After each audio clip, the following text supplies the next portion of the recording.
ఈ కథ ఓ వీరనారి కథ. స్వాతంత్ర్య సమరంలో బ్రిటిష్ వారిని ఎదిరించిన ఝాన్సీ లక్ష్మీబాయి కథ.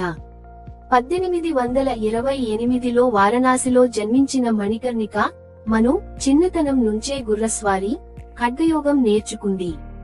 1842లో ఝాన్సీ రాజు గంగాధర్ రావును వివాహం చేసుకొని లక్ష్మీబాయి గా మారింది.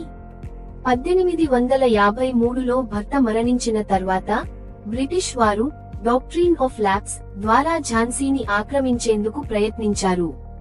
కానీ లక్ష్మీబాయి స్పష్టంగా చెప్పింది, నా ఝాన్సీ నేనివ్వను. Double quotation.